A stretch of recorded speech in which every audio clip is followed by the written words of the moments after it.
We're going to start out in the vacuum of space, the grand void between planets, where an alarm is going off on a Nolian vessel. As your ship, Cubert, as we have established now, is saying, "Warning, warning, sentient nebulous thought cluster on collision course with your vessel. Please alter course as Agrigor is mid ascension." Marvin, our gray alien Nolian friend, is on his vessel. Cubert, with that, let's go ahead and turn that warning off. Everyone knows these egregores, they come and go. We'll pass right through it. No problem. Warning silenced. The beeping will stop.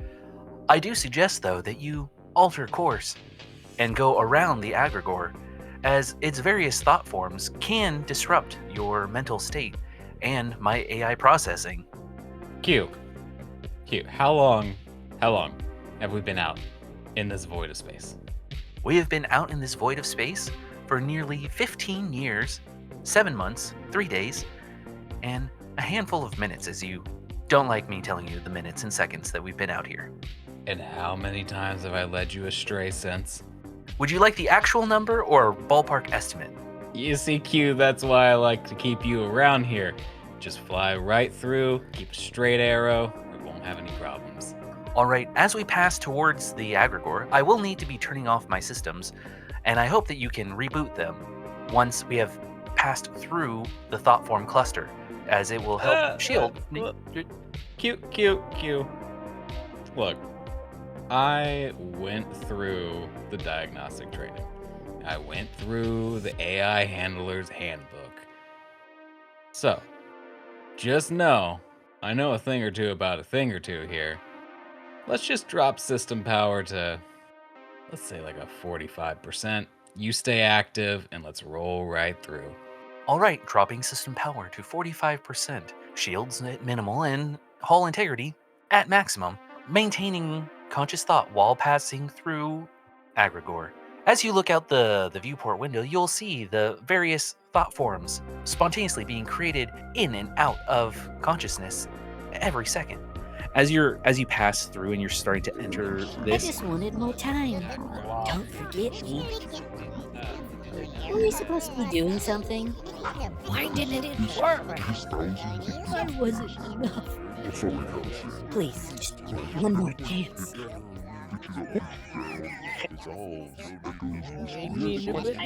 I am so another warning will be coming on.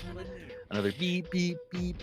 Passage through Agrigor has completed. System power maintaining at 45%. Life support is suboptimal. Integrity of the gravity inside the ship is failing. Marvin, can you please wake up and reset the engines? Marvin! Marvin! Marvin! Wake up! I don't have all day. Oh, man. Marvin, it seems that you have your consciousness has been slightly altered a little bit. Do you remember how to reset the engines? You said the what? Engines. Please go over to the panel over there. Like sit himself up in the seat a little bit more. Ah, man, this seat's real comfortable. Is this mine? Yes, that is yours. It seems that our ship is failing, and I need you to please select one of the 3 locations for us to land.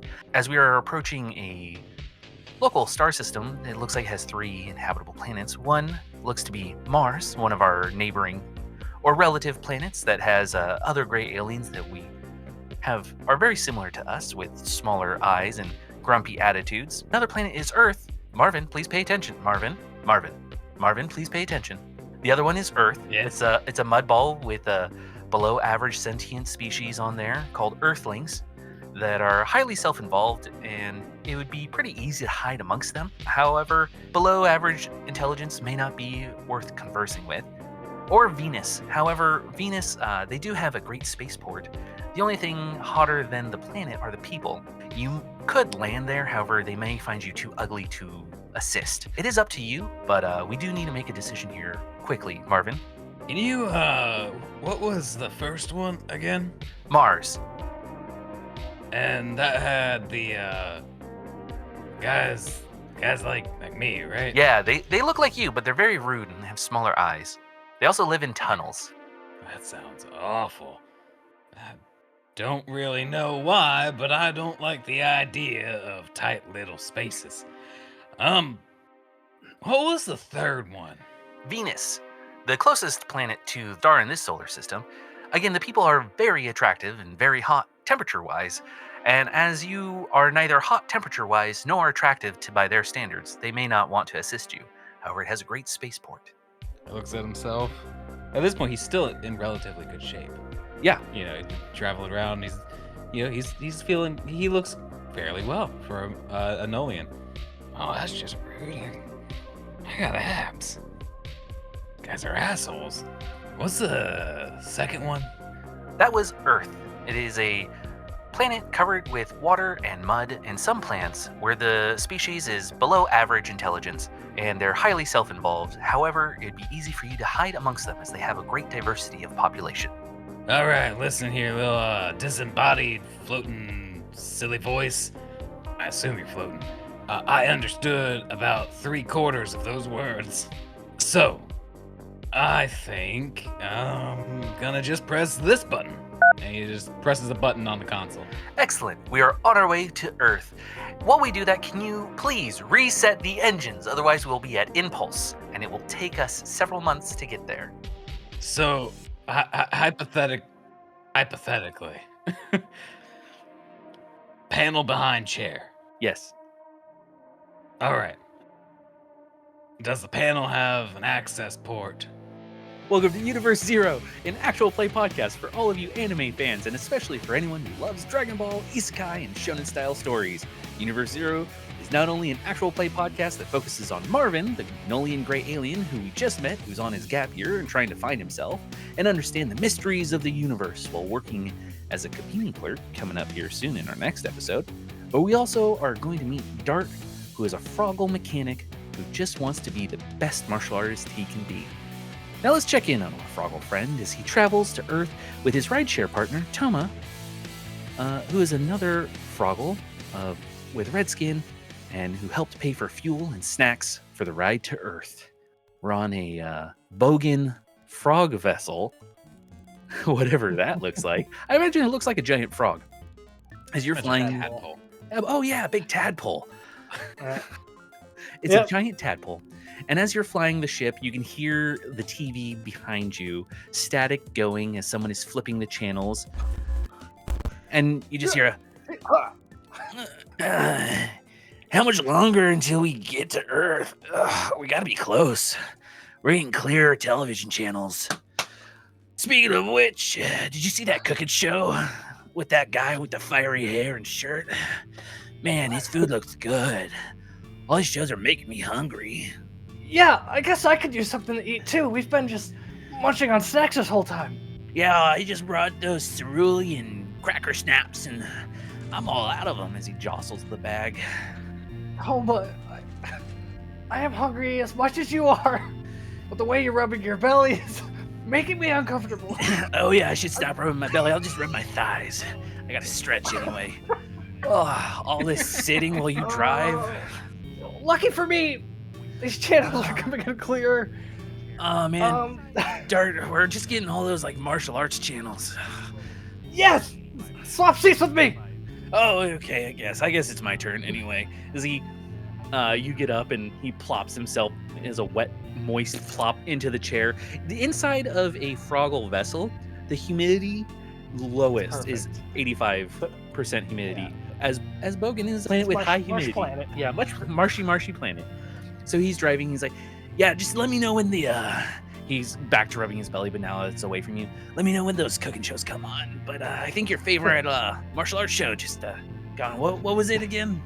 There's an animated one that's new to me. It's not any of the classics with the real martial artists, but it really shows determination behind the characters. The adolescent mutant Martian people. People. Oh yeah, I mean, hopefully we don't run into any Nolians or Martians when we get to Earth. I hear that they're real stuck up. I've never met one, so I couldn't say. Oh man.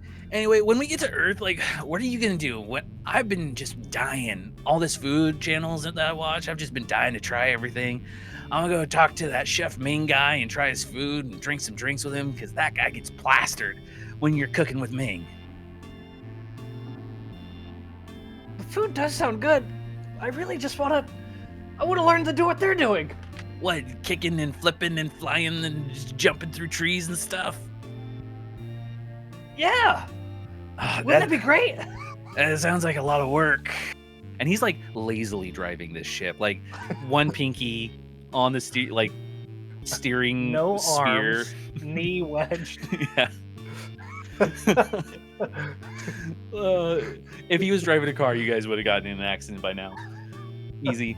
Luckily, there's less obstacles up here. Yeah. Oh man, I think I'm just gonna travel around, try all the food, meet all the cool chefs, like that Alton Sandburn guy. He's got that show. I hear things about how like everyone thinks he's a dick, but like whatever, he makes good food. Toma, what's your plan to like have currency? All this food costs money. What? The Earthlings, they use currency. Well, I'll probably do what I did here. I'll just like bring some stuff that I found out of my mom's cabinet and like trade for gas and a ride, man. Trading's a good idea. Yeah. Like, that's like, that, I mean, what do you, like, wait, what is currency?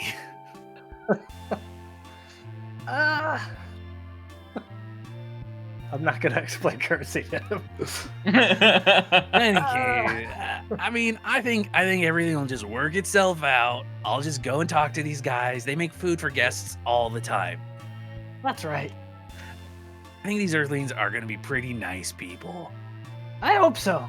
Me too. I mean, these martial arts flicks I've been watching, there's a lot of violence, and I like the techniques. I love what people can do with their bodies, but I don't think violence is the answer to everything, which seems to be their solution for everything. I mean, my solution is always just to have a good meal, sit down, and talk it out. Like, if you know what, I'll watch your back, you watch my back, and if we ever get in trouble, I'll just get a meal going for everyone. It's a good idea. When I'm sleeping, you can probably watch your own back. Yeah, I'll get a mirror. You won't need one. Oh yeah, there it is. As he looks to the side. And you two drive like that for another couple weeks towards Earth. As the channels get clearer and clearer and the Food Network becomes a possibility to watch. That I keep skipping right over. Yeah, you skip over, you're like, oh, sorry, your show's not on, as you go towards the like TNT martial art channel. Yeah. When I finally see Buck Chores for the first time. So yeah, in Universe Zero, we had to decide for the podcast what tabletop system we wanted to use. And there's some that we reviewed and some that we thought might work. But as we have either played through them or done them, you each can voice, 1-2 options that just like were cool, we were familiar with, but didn't work. From my side, I'm always very D&D positive for throwing something forward of like, hey, what system do we want to play in? Hey, let's do D&D because I know how to use that one. But having not played a ton of other systems out there, I mean, we've dabbled a little bit, and I think we dabbled a little bit in Pathfinder. We've dabbled a little bit in some simple systems. Like you guys did that Lasers and Feelings one. That was pretty neat. We played Daggerheart, but I mean, who wants to talk about that? I think that it just became abundantly clear the more we talked about systems that there wasn't anything out there that hit everything that we wanted to do in an anime system. So we talked through some rules.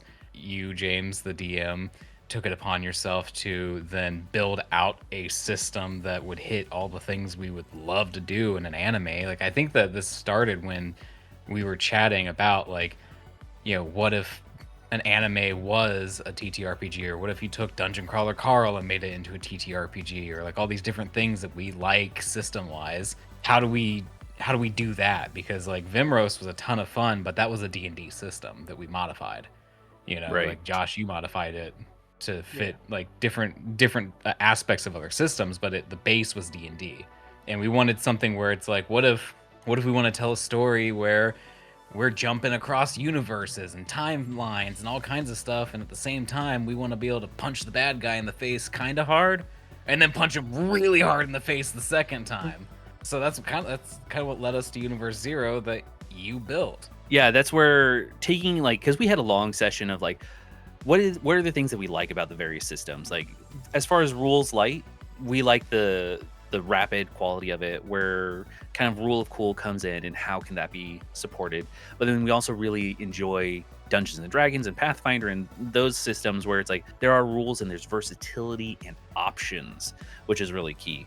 So that's kind of where taking the notes that we all talked about of what we liked from the various systems that we've played or researched, that's where I had the pleasure of going down into the Portland mystery hole with my waifu pillows, Tina Bone Meal and Conan the Barbarian, and as we snuggled up down there in the dark and watched nothing but anime and reading manga for several months on end and having multiple conversations and reenactments of various fights from those anime, we eventually came out. Yeah, for science. So yeah, for science. Very clearly for science. Very clearly for science. That's where eventually we came out with like the framework for Universe Zero, this anime system. But when we brought the skeleton of it out of the mystery hole and presented it to you all as we were done with the boning,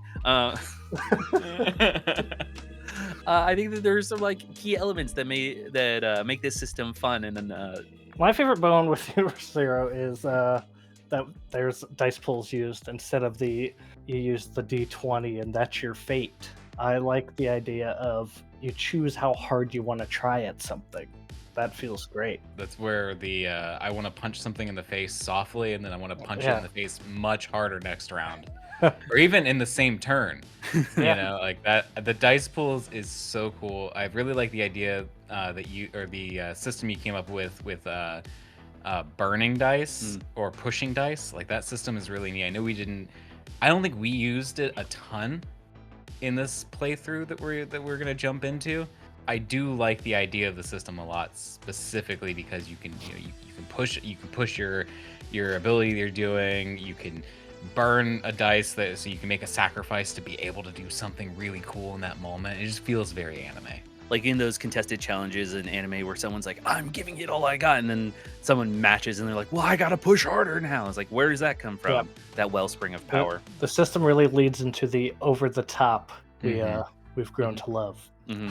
Yeah, definitely. It opens up for something that's very topical right now. It opens up for a lot of those like One Piece style moments where you have like Luffy pushes himself to the extreme limit and then he's burnt out and then he eats a bunch of meat and then all of a sudden he's ready to fight again. Yeah. It 100% lends itself to that kind of like play style. Yeah. It's just a ton of fun. Well, and then one of the other things I wanted to capture to go with that, dice pools and skills, various skills that people have that we've kind of complained about in the past with D&D, is that skills in other systems are very like locked in. You can only use them in these like finite ways. And I think in some of the playtests that we're going to be doing and highlighting later, especially like Dart and Marvin both use skills in a more versatile way. Yeah. Is something that we wanted to do with this, where it's also dice pools, but with skills, you can use them offensively, defensively, or in like a knowledge-based way. So the best example would be like swords. You can use it for not only attacking with a sword, like your knowledge around swords, but the history of it, or the make or lore around it, which writing it into the rules makes it more fun of like, oh, I actually have versatility to this. For low level, I do enjoy the base dice pools are these big umbrellas, because with our long tenure with D&D, it would get the players that jump in with, let me use my skill I'm proficient at. They're like, hey, can I do Intuit check or whatever? And they're like, oh, well, hold on, I'll call for the rolls. Yeah. It helps for the as the player, I'll explain what I want, and the DM will guide me there. And then obviously, with those deeper skills, because you get your weapons. Of course, I'm gonna, now that I got my proficiency, whatever, my extra dice pool. Now, of course, I want to try to use it. It was nice to grow into instead of like, here's your character sheet. You have 4 proficiencies. I like the your character grows. Yeah. You don't just start off automatically good at stuff. And I think it also lends to something, the way rounds work in this system. I think that these skills play into it really well. So like in this system, like when you roll your initiative, I am an awful person when it comes to rules. So I just watch what everyone else is doing and then I remember in the moment. So I'm not going to explain how this works. I'll let James or Josh do that. When you roll your initiative, there's a chance that you could have multiple turns in a round, which means you could spend your first turn if you wanted to doing skill checks, and you could put some dice rolling into that, and you could burn some of those things there, or you could do it all into combat, and then in your next turn that round, then do the skill checks. And I think that the way the skills work with the dice pools, it just gives you more versatility in being able to actually like learn about what you're fighting. Again, very anime-esque, whereas the longer the fight goes on, the more like exposition can happen, and the more it's like, oh, I just remembered how to beat a hollow. I've been fighting him for 15 to 20 minutes, but something just popped in the back of my head that Master Ryu said 30 years ago when I was 2. You know what I mean? Like, I think it plays into that a ton. And then on the big 1v1s, end game, you and your opponent rolled 117 on your... You spend the first 9 rounds going, ah! Yeah. I definitely, we'll see it in the playtest, but it comes up a couple times where like you both, when you're out of actions to do, leaning into the skills because they are like, okay, I want to do this other thing. Cool, you have a skill for that, or we can logic how your skill applies for it instead of it being this like locked in skill that only applies outside of combat for some reason. Well, it might be helpful if you could kind of go over a little bit how combat works in this system, because we're throwing out dice pools and skills and burning dice and pushing dice and all that kind of stuff, but we haven't actually talked about like how the dice rolling system works, like with all its cool rules around explosions, or like can you do bonus actions in this, or reactions? Like, how does that work in this system in comparison to D&D, which we're all, mostly from? That is why you're here, because I forget things in my own script. But how combat works in Universe Zero is that all participants in combat will roll a pool of dice, which is called their initiative pools of dice, and they add the sum of their roll. You ideally roll all of them, to be determined later if anything will allow you to use your initiative dice for anything else. The sum of your initiative roll gives you an initiative number, similar to other systems like Dungeons & Dragons and Pathfinder. So say you have 27 was the sum. This is where it differs from those other systems. Every 10 initiative of yours gives you another turn. So if you rolled 27, like I said, you go on the 27 initiative, the 17 initiative, and the 7 initiative. So you get 3 turns per that one round. You'll re-roll your initiative at the start of the next round. But let's back up to what is a turn. For each player, a turn consists of an action, bonus action, reaction, and then there are free actions, and it's kind of assumed right now that you get like 1 free action per turn. An action is something similar to using a weapon, punching, striking, some specialty attacks like shooting ki blasts and so on. Bonus action, very similar, some techniques, just it's a reduced amount of time. It's something swift. It could be in Pathfinder called a swift action, D&D bonus action. Smaller, and usually more proficiency is required. Then you have your reaction, usually that is in relation to someone else's action, as the name states. Now, within combat, that all sounds great, but how does this relate to dice pools? So the core mechanic of having dice pools that we already talked about is really what drives what you can do with your actions. So it sounds great, you get 3 turns per round, but you can only do as many actions as your dice allow. So a basic strike is just 1 dice to use. However, you're rolling to hit another creature. And we'll cover target numbers here in just a moment of what that means. You might also have like I said, this is a Dragon Ball Z style Kamehameha. That costs 5 energy dice or key dice to use. So you only have as much dice as you have in your dice pool, and you can use them all during your round. And that's kind of what limits people's combat ability, but also gives them the versatility and why skills come in. maybe from a video game perspective, your dice pools are more like your mana or your energy or Right. your spirit. Exactly. It refreshes each round. Mm-hmm. And in a practical setting, say you have 4 action dice and 2 combat dice in your pool. You could, in your first turn, use all 6 dice and roll all that, and now you've used your action dice for the turn, and you've used your combat dice for the turn. Or you could use 1 of your action dice and 2 of your combat dice, or you could use 3 of your action dice and 1 of your combat dice. You can mix it up and play around if you want to save those dice in your pool for later in your turn. Right. Exactly. And then that kind of goes towards, okay, you're using the dice, but what are you using them for? Like, how does an attack actually hit somebody? What does it mean to use more or less dice? And that's where another key term in Universe Zero is target number. You'll see a lot in attacks, skill checks, or checks outside of combat for social encounters. A target number, similar to a lot of other systems, is that number that you need to meet or beat to succeed. The target number is usually pretty low. Like a standard target number would be 4. You just have to roll your dice. It's a d6 usually, and get 4 or higher to succeed. And then this is where the more in-depth level of play happens, where you either need to meet a certain number of successes or meet a higher target number to succeed. And that's why sometimes you have to use more dice to meet that number, or you can use less if you're more proficient in something. But there's very rarely any modifiers, like no +1s, +2s on these rolls. So it's just straight dice rolls for your target numbers. But on the flip side to that, what's really cool with your dice rolls is you've built in this exploding dice system. Right. So if you roll the max number on your dice, you can roll that dice again and then add the next roll to it. So you roll a 6 on a d6 and then you roll a 2. Now it's an 8. So it lets you hit these higher target numbers. Additionally, if you get 6 over a target number, so a target number 4, and you roll a 10, that counts as 2 successes. And that kind of goes into our next section of stage successes and failures. In Universe Zero, in combat, stage successes that cause an attack to increase in power, and then the defender can defend to decrease it in power. Yeah. So that's kind of where that anime system comes in of like, if you want to give it 100%, so that example earlier of you have 2 combat and 4 action dice, you roll all 6 and all 6 are a success, your attack is going to deal more damage. But in contrast, if I have 3 defense dice, I could roll my 3 defense dice and my 4 action dice to try and stage that down. Right.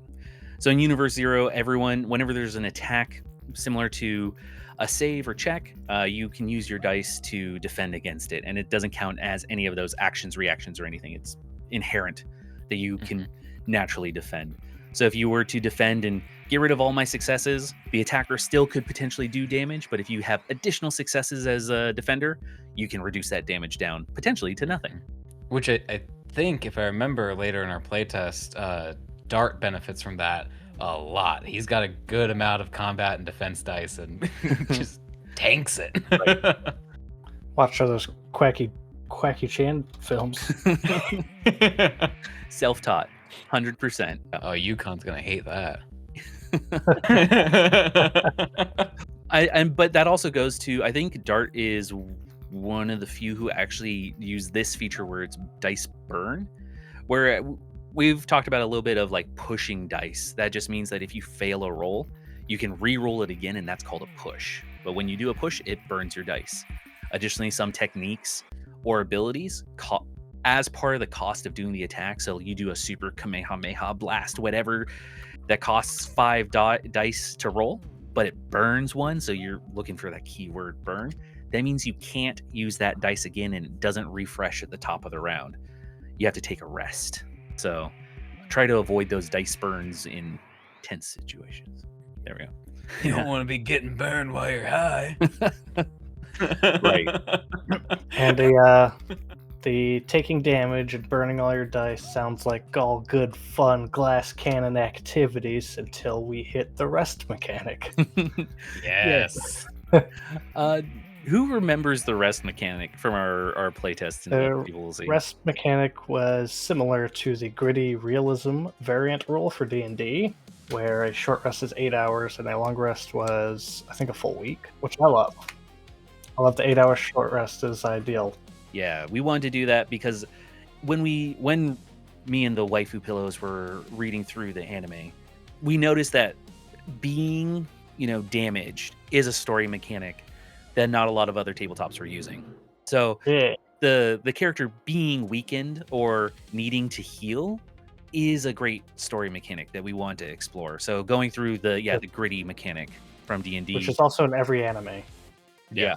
Well, and I think, didn't you build into the system as well that there is a way to like lose limbs or have a broken limb for a while, and like that actually plays into your rest period as well? Exactly. So in combat, we wanted to also have in anime, people lose limbs all the time. They either all the time they're cut off, bit off, smashed, whatever. And Yep. we wanted it to, or like when me and the pillows were talking about it, we're like, what is fair? What's fair? Because it can be a sensitive subject for people who do have a disability or trauma around it. So when reading through a lot of anime, we realized also how cyberpunky anime is, even if it doesn't look like it on the surface. So Dragon Ball Z, Bulma is complete cyberpunk red 2099 whatever in her gameplay. There's tons of robotics and synthetics and in all anime. So it's there as a mechanic to cause a temporary hindrance, and it's up to you as the players to decide how much of that really it is. But there are rules and options if you want to replace it. Like, yes, you could have a robotic arm, and then it functions like if you never lost it. But if you want to have any additional things, that's kind of up to you and your GM to decide. Sometimes you lose a limb. Sometimes you lose your cool hairdo. Yeah, that's true. Yeah. Sometimes you got to replace it with a wig. Similarly, sometimes you just decide your character is better off without the limb. Mm-hmm. I mean, think like I'm a mainstream anime kind of gal over here personally, so I'm only going to use mainstream examples. Sorry everyone out there, but Dragon Ball Z, I believe Gohan from the future or whatever comes back and he's missing an arm. They don't give him another arm, he's just missing an arm. Or their tails. Or their tails. Right off. And from another anime, Luke Skywalker has his hand chopped off by his dad. By his dad? I didn't see that part of the movie yet. Spoilers. Oh, you spoiled like a 50-year-old movie. Anime.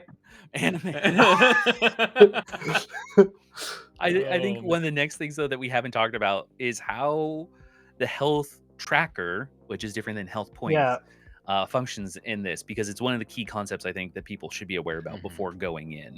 The health tracker was the steepest part of the learning curve. Yeah. But when it clicks, it clicks. It does also kind of go hand in hand with the staging system that you works real nice. I'm glad it's there. Yeah. Once it clicks, like you said. Right. So the health tracker, effectively, how I have it described is that you have a track for non-lethal damage. Think minor stabs, minor stabs, cuts, abrasions, and concussions, and then the lethal track, which is that but higher. So you have the two damage tracks that range from light, moderate, severe, and then deadly for both of those. So when you do your attacks, say it's a punch, which deals non-lethal moderate damage, and that's pretty standard across the board, and you're successful and you stage that up, it becomes severe or deadly. And then if you go past deadly for non-lethal, it starts going towards your lethal track. And same thing if you're staging down damage. So instead of using hit points, that numerical value that we all love to keep track of and never get wrong ever, it just takes the numbers, the plus minuses out of it. And yeah, I think is definitely a steeper learning curve, but becomes intuitive. So instead of hit points plus or minus numbers, we do hit Legos. This is going to do 1 green Lego of damage.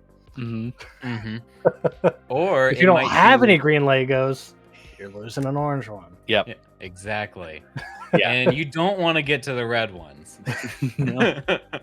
I do like this a lot, because you can also, I mean, yes, in D&D you often will say like, I want to do non-lethal damage, right, to something. We've had plenty of times where we had to capture something in a session, and you get a nat 20 and you're like, no, I want to non-lethal. I don't want to kill it. You know what I mean? Yeah. And the And then DM's your like, GM, you got a GM nat starts to 20. press. He died as soon as you had that thought. Exactly. So Yeah. you can like your attacks do very specifically specify non-lethal or lethal, and you can control that a bit as well, more with the staging system. Like you can choose, I'm not going to go full bore here and use all 6 of my combat and action combined dice to just wipe this little guy out when all I gotta do is capture him. Furthermore, I think it helps with metagaming. We all metagame. We all do it. And we early on, I remember in the early sessions before even venturing to Vimros, we had a rule where you could not say the number that you have of health left. You had to describe your character's damage. So instead of being like, I have 10 hit points left, you had to be like, I look awful. I am bleeding out my ears. I am bleeding out my eyes. I'm chapped. I'm super chapped. You know, and this kind of avoids that whole thing, because now when someone looks at you, you can then say like, I have taken some lethal damage, and they can see it in your character a lot more clearly, I think. And a good part that I don't know how much you all noticed, but during our gameplay too, of it kind of gives you, until you like really understand it, almost like unknown confidence, because like you could have your lethal track completely full with stuns and effects, and your non-lethal hasn't been touched yet, so you could go down in the next hit if someone hits you well. Or if you're able to defend and reduce that damage down, you're golden for a while. Like, and I think that's part of the fun, is that it's a non-linear hit system. Like it's linear as far as staging up and down, but as far as what damage you can take, I think this happened in the episode, but when someone took a non-lethal severe, the question was like, oh, do I have to fill up my light and moderate first before I do the severe? No, you just deal severe damage and you still have your light and moderate. I think that one thing that looking back on, like, I know we're doing session 0 here, looking back on the season, like in my head though, I think one thing that we didn't play around enough with, that I think that we should in the future, and that other people should play around with, is the broken limbs, or you know, limbs coming off, or even just I lost a pinky in that fight. I took severe lethal damage, and we rested for a week, you know, and now I'm good to go. Yeah. I think that consequence can have, like, we talked a lot about it so far up till now, but to put it into practice, I think we need to show that as well. Which means DMs, don't punish your players, but don't be scared to take off a pinky. Yeah.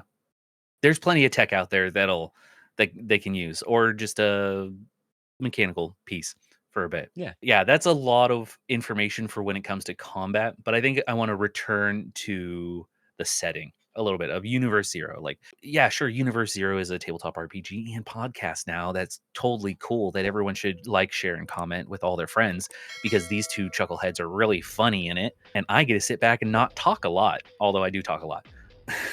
As far as where it takes place, Universe Zero takes place in like an alternate Earth, so similar solar system to our own, as highlighted in the intros, except for it's an anime setting one.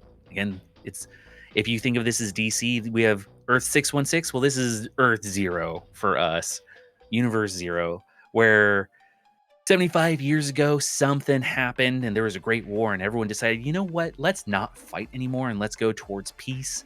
And each of the land masses has their own kind of like little kingdoms that work within one giant world government that seems to work, as far as we know. But it has this great diversity of beings who live on it. So like the local inhabitants of Earth, the ones that were there and not from some other planet, include beings such as fish folk, fish beings that came from New Atlantis, that lived under the sea for centuries before they made their presence known. We have beastlings, animal-like humans that were humans at one point, that either still kind of up in the air as far as what our players know, so I won't spoil it. Was it a curse? Was it a potion? What was it that turned humans into these beast folk?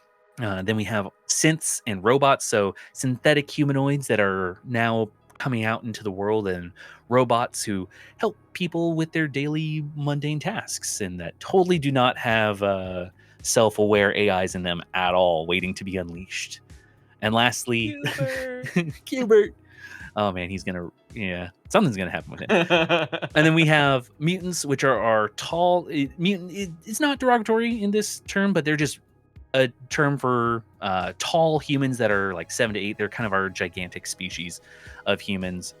And then lastly, monstrous ones, which we haven't run into yet because they're pretty self-isolated. They like to live within their own country. But we have a couple others as well. Josh, you want to introduce? You've actually kind of developed through playing Dart some of the lore around Froggles. They're from a different planet. Froggles are from Bogan, which is a relatively peaceful planet. Everyone kind of works as a community. There is no currency, as was hinted at. We just do stuff for each other because that's the right thing to do. The one downside of Bogan, and the fear of all Froggles that Dart shares, the Leviathan. There's massive sea creatures on this. I don't know the size of the planet, but massive. When you're standing on it, it's pretty big. We have Froggles, which luckily for them can blend in with some of the fish folk and various fish creatures, much like mud skippers and other amphibious beast folk too that inhabit Earth. So it makes it a perfect kind of melting pot of various alien species. I do have one more thing to add about Froggles. Oh yeah, go ahead.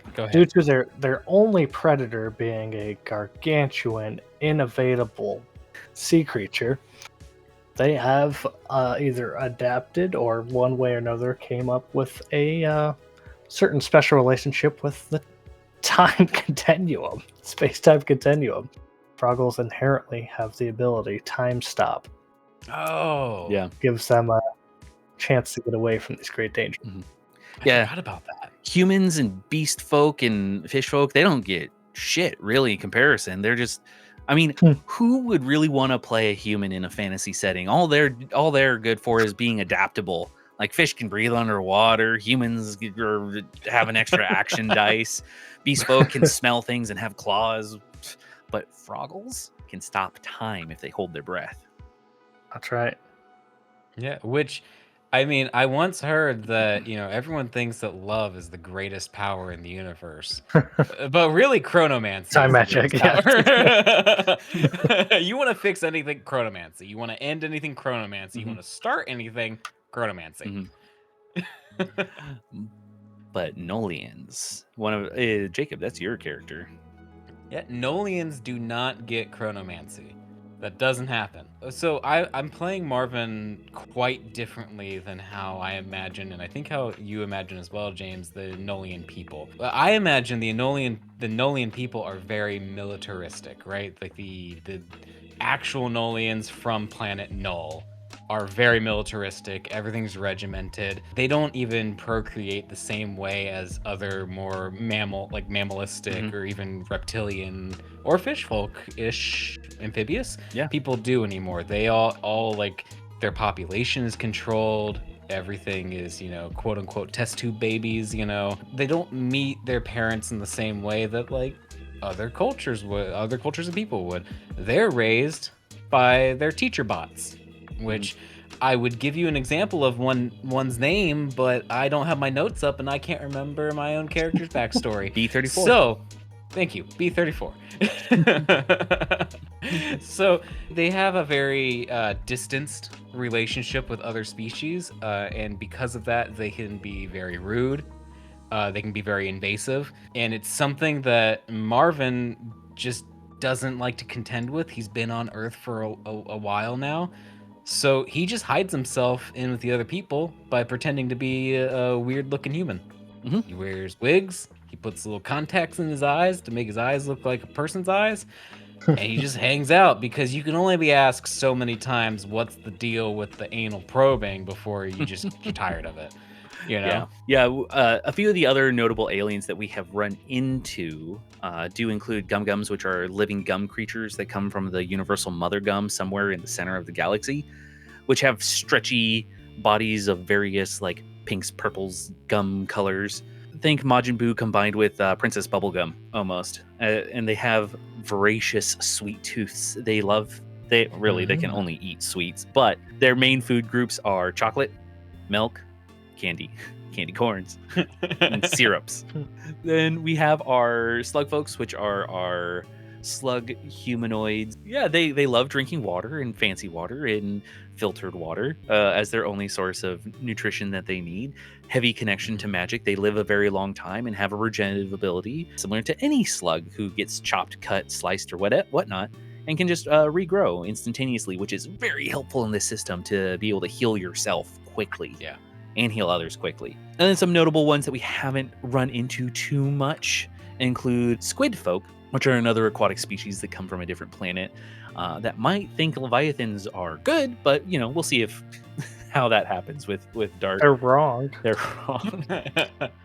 Triclopses, three-eyed humanoids that have a special connection to ki and the ability to exchange that for life, which in our system, life pool dice and ki dice are two different things. Monkey are our kind of more warrior species. Think Saiyan, Viltrumite, the people who have too much brawn for traditional orcs. Traditional. But yeah, so in Universe Zero, we just have this huge population, and that's where the Earth at this time is. It is a breeding ground, a smelting pot, whatever you want to call it, that has robots that live with humans and do their daily tasks, along with hover vehicles like the Demon Tech Turkey Tail hover car. Close. That was along with spaceships and technology and AI and supercomputers and every kind of fun thing that the 80s thought that the early 2000s would have that we never got. And now we do. You did remind me of something, though, that this planet has, and also something I accidentally left out of my character, is that Nolians have a special connection to ki. And one of their things that they can do is they can hold their breath and disappear. Right. Using their ki to shroud themselves, which is really handy when something like the red cabbage exists. So one of the other bits of lore is that there was I'm going to correct you on this one, although you call it red cabbage consistently, it is the crimson lechuga lettuce. Yeah, and that's why I call it the red cabbage. Yes. Because I'm ignorant. Yes, the crimson lechuga army that happened 75 years ago, and our players are going to figure out what happened with that. Please tell me that when you edited that episode, every time I said red cabbage, you superimposed your voice on top of it saying the right thing. I might. I think I still have that episode to do. That's our Universe Zero system and podcast. And is there anything that either of you want to add as a tail end to this episode? I have one thing. Because we just talked about all the different kinds of species and races and cultures and factions that may be just inherent to the system that people could just pick up and play. As this system eventually, we're playtesting it, and eventually it will go out to the populace for everyone to play. And yes, people could be really rude and figure out how to play it from watching our playtest. Don't do that. That's rude. Buy the freaking thing, even for just $1, maybe 99 cents.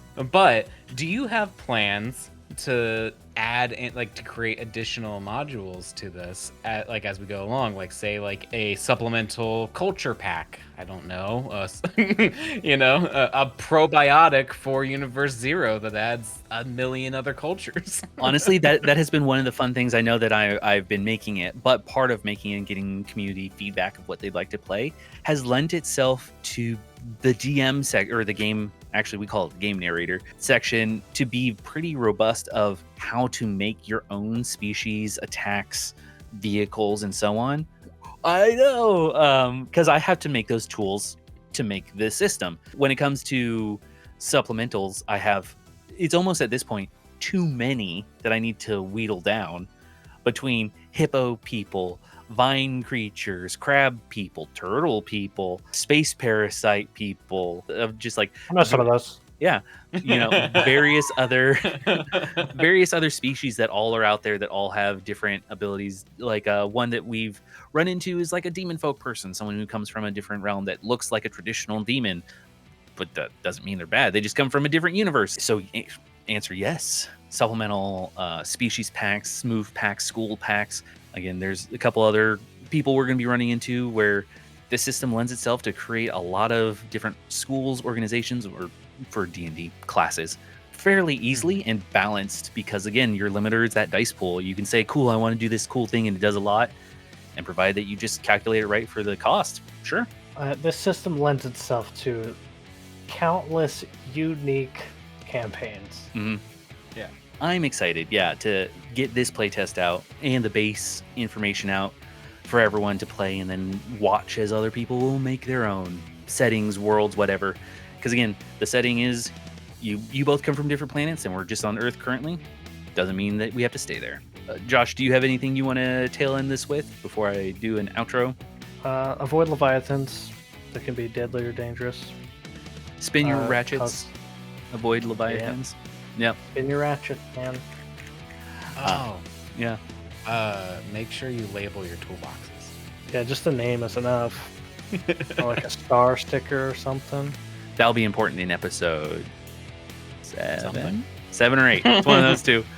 But that's Universe Zero, an actual play podcast and tabletop RPG. We hope that you all enjoy episode 1, which is going to be released at the same time as this one. So I got to get some editing done. And let us know what you think. Share it with friends. Share it with coworkers. Share it with your favorite enemy and tell them you're my new nemesis and prepare to roll some dice. All these points we made. It boils down to it's fun. It's a good time.